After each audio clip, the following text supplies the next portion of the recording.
क्या आप भी अक्सर ये सोचते हैं, अगर मैं सफल नहीं हो पाया तो क्या होगा? लोग क्या कहेंगे? हम सब जीवन में कुछ ना कुछ करना चाहते हैं, कुछ बनना चाहते हैं, कुछ हासिल करना चाहते हैं, अपने लिए, अपने अपनों के लिए। लेकिन हर बार कुछ सवाल ऐसे होते हैं जो हमारी ऊर्जा ही नहीं, हमारा आत्मविश्वास भी निगल जाते हैं। और उन सब का मूल एक ही होता है, भय। भय यानी डर, एक ऐसा एहसास जिसे हम सब ने कभी न कभी बहुत गहराई से महसूस किया है, लेकिन शायद कभी ठीक से समझा नहीं है। तो आइए आज इसे समझने की कोशिश करते हैं। अब आप सोचेंगे, भय क्या हमेशा गलत होता है? नहीं, बिल्कुल नहीं। भय यानी डर हमारी प्रकृति का हिस्सा है। यह हमें सतर्क करता है। कई बार यही डर हमें बड़ी मुसीबतों से बचा लेता है। जैसे आग से डरकर हम खुद को सुरक्षित रखते हैं, या तेज रफ्तार से डरकर संभल कर गाड़ी चलाते हैं।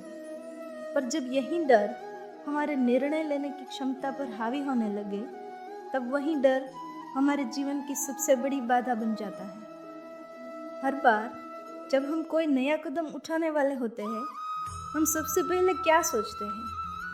अगर मैं फेल हो गया तो, अगर सब हंसे तो, अगर कुछ गलत हो गया तो।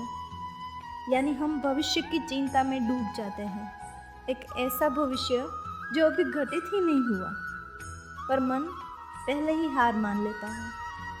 जैसे कोई गांठ जो बार बार खींचने से और मजबूत हो जाती है, वैसे ही डर भी जितना सोचो उतना ही गहरा होता चला जाता है। एक नेगेटिव लूप शुरू हो जाता है और धीरे धीरे हम उसी डर के गहरे में जीने लगते हैं, जहाँ कोई काम शुरू करने से पहले ही परिणाम सोच सोच कर हम खुद को थका देते हैं। एक बात याद रखें, इस संसार में केवल वह नहीं है जो आप अपनी आंखों से देखते हैं। वृक्ष, नदियाँ, पर्वत, ये तो है ही, लेकिन उससे भी बड़ा संसार हमारे मन के अंदर है। मन का जाल जो हमें बांध लेता है, इच्छाओं से, अपेक्षाओं से और सबसे ज़्यादा नियंत्रण की चाह से। भय तब होता है जब हम किसी चीज़ से जुड़ जाते हैं, किसी व्यक्ति से, किसी परिणाम से, किसी उम्मीद से।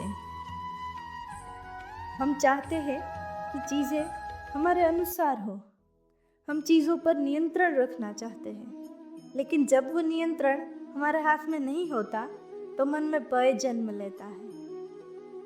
हमारी ही आसक्ति, हमारी ही अपेक्षा भय, बेचैनी और दुख की जड़ बन जाती है। तो फिर इसका समाधान क्या है? नियंत्रण छोड़ दीजिए, सिर्फ अपना कर्तव्य कीजिए। जो हो चुका है, जो हो रहा है और जो होगा, जब हम उसे सहजता से स्वीकार कर लेते हैं, तब ही हम भय से मुक्त हो सकते हैं। गीता में श्री कृष्ण कहते हैं, सुख दुखे समय कृत्वा लाभा लाभो जया जयो ततो युद्धाय युज्यस्व नैवं पापम वाप्स्यसि। सुख दुख, लाभ हानि, जय पराजय, सबको समान समझो और सिर्फ अपना धर्म निभाओ, तब तुम्हें कोई पाप नहीं लगेगा। जब हम ये समझ जाते हैं कि हम केवल कर्म करने वाले हैं और परिणाम ईश्वर के अधीन है, तब डर अपने आप खोने लगता है। जैसे कमल का फूल पानी पर खिलता है लेकिन भीगता नहीं, उसी तरह जब हम संसार में रहते हुए भी खुद को परिणामों से अलग कर लेते हैं, तभी हम सच्चे अर्थों में मुक्त होते हैं। श्री कृष्ण ने कहा है, जिसका मन दुख में विचलित नहीं होता, जो सुख की लालसा नहीं करता, जो मनुष्य आसक्ति, भय और द्वेष से मुक्त है, वही स्थिर बुद्धि कहलाता है। भय से लड़ो नहीं, उसे समझो और उसी समझ के साथ भय से मुक्ति संभव है।